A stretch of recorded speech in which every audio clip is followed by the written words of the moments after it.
tu dénigres, tu détruis, tu chasses, Dieu va te surprendre un jour. Si tu n'as pas surpris, il va surprendre ton enfant. Christ a payé le prix pour établir son église sur la terre. Son côté a été perforé. Sa tête a porté des couronnes d'épines. Et toi, tu es là, tu détruis, tu ne vas pas, tu pratiques la sorcellerie, tu es dans un département, tu ne fais que le mal, et puis tu es là, tu vas payer. D'après les Ivoiriens, il dit tu vas lire l'heure. Et quand Dieu veut détruire quelqu'un, il n'est pas pressé. Tu comprends? Il laisse la personne espérer que ce qu'elle fait est bien. Quand Dieu veut détruire, il n'est pas pressé. Toutes sortes de maladies te rongent. Tu respires, mais tu meurs pas. Jusqu'à ce que tu lis l'heure bien. 2 Corinthiens 9, 6, 13. Oui. Sachez-le. Sachez-le. Celui qui sème peu. Celui qui sème peu. Moissonnera peu. Moissonnera peu. Et celui qui sème abondamment. Celui qui sème abondamment. Moissonnera abondamment. Moissonnera abondamment. Que chacun donne comme il a résolu en son cœur, sans tristesse ni contrainte, car Dieu aime celui qui donne avec joie. Et Dieu peut vous combler de toutes sortes de grâces. La sémence n'est pas forcément l'argent. On peut s'aimer du tort dans la vie des autres. On peut déposer un grain de destruction dans la vie des autres. Les mensonges, la trahison, le vol, la corruption, la haine. Qu'est-ce que tu sèmes dans la vie des autres? Qu'est-ce que tu sèmes dans l'église où tu es? Tu pratiques la sorcellerie. Tu ne veux pas que l'œuvre avance. Mais la Bible dit, tu récolteras ce que tu sèmes. Apprenez à s'aimer des bons grains dans la vie des autres. Et vous récolterez la charité, les bénédictions. Même l'homme avec qui tu vis, fais-lui du bien.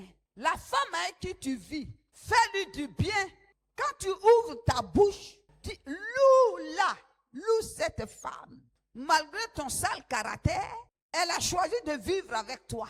C'est un privilège. Tu parles mal d'elle. Quand tu es avec tes parents, tu la dénigres. Et la nuit, tu veux te satisfaire. Est-ce que tu sais que la sémence que tu vas déposer en elle, c'est du poison. Soutiens-le. Tu es convaincu, celui-là il est assis, il ne mange pas sa faim. Si toi tu peux l'aider, aide-le. Tu le vois, il est toujours triste. Certainement, oui, il habite. On le chasse. Approche-toi de lui. Demande-lui, qu'est-ce que tu as? Il peut t'expliquer ce qu'il vit. Si tu as la possibilité de l'héberger, prends-le avec toi. Sois Simon de Cyrène pour lui. Il porte un fardeau, le chômage. Il porte un fardeau, l'amertume. Un fardeau, le vilipender, l'insulter, le rejeter, le calomnier, le mépriser, au lieu que tu sois Simon de Cyrène pour lui. Ma fille, sois Simon de Cyrène pour lui.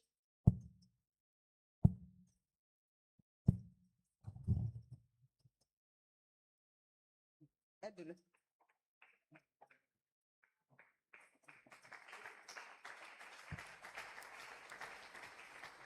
Toi, tu souffres, hein? Tu traînes. Et regardez-le.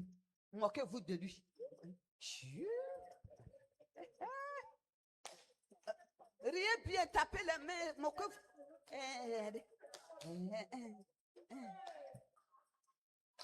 Et puis, tu peux me taper dans son dos. Faut taper dans son dos. C'est bien fait pour toi.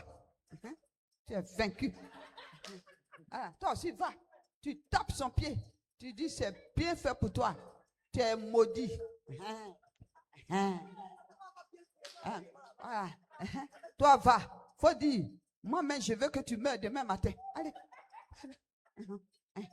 Est-ce que en te comportant ainsi, est-ce que tu accomplis la loi de Christ? Tu n'as pas manifesté la miséricorde. Tu n'as pas été Simon de Cyrène pour lui. La miséricorde s'éloignera de toi. La grâce de Dieu s'éloignera de toi. Tu n'as pas pu assister un de ses plus petits enfants qui est dans la souffrance. Ce que tu auras sémé, tu vas faire quoi? Acclame. Nous ne devons pas nous réjouir de la chute de nos frères. Alléluia. Alléluia. Mais empresse-toi plutôt de le relever en regardant en toi-même. Sache que si tu es debout, c'est la grâce de Dieu. Ce n'est pas par ta force. Si tu es positionné aujourd'hui, c'est la grâce de Dieu. Si tu es marié aujourd'hui, c'est la grâce de Dieu. Si tu enfantes aujourd'hui, c'est la grâce de Dieu. Si tu te portes bien, c'est la grâce de Dieu. Si tu as l'argent, c'est la grâce de Dieu. La Bible dit, à celui à qui on donne beaucoup, on fait quoi? On demande beaucoup. On fait quoi? On demande beaucoup. Il dit, c'est moi qui te l'ai promis. Je t'ai promis maison, je te l'ai donné oui ou non? J'ai dit oui. Il dit, mais pourquoi tu ouvres la bouche?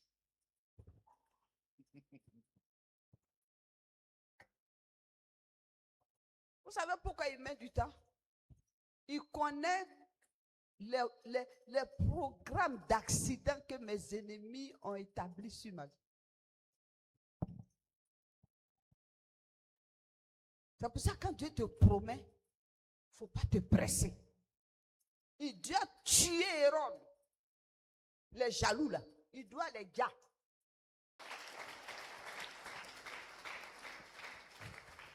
Porte le fardeau de ton frère, que ton frère porte aussi ton fardeau. Ce que tu sèmes, c'est ce que tu récoltes.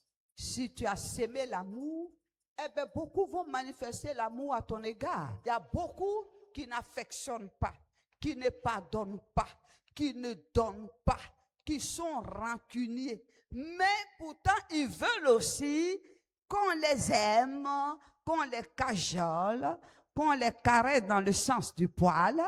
Ils ne disent jamais bonjour à quelqu'un, mais ils veulent que dès qu'on les voit, qu'on les prenne dans les bras. Bien-aimé, on ne peut pas te prendre dans les bras si toi, tu n'as jamais pris quelqu'un dans les bras. Tu rentres dans le temple, ton visage est serré, on dirait quelqu'un qui a chiqué tabac mélangé avec cola. Même ton voisin dirait, tu ne le salues pas.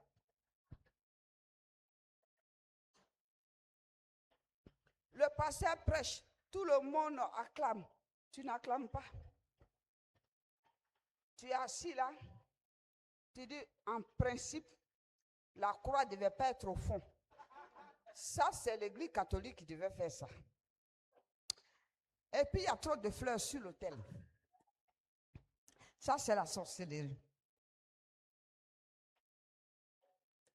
Et puis, c'est quoi toutes ces décorations-là? Ça ne vaut pas la peine, tout ça.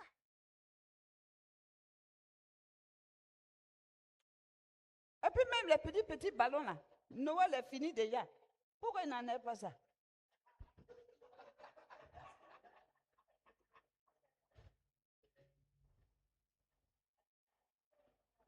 Moi-même, je ne les comprends pas.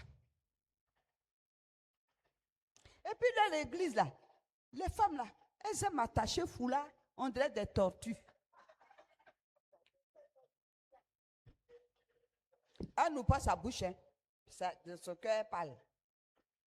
Et puis ce qui m'énerve dans leur église, là, c'est leur maman, là.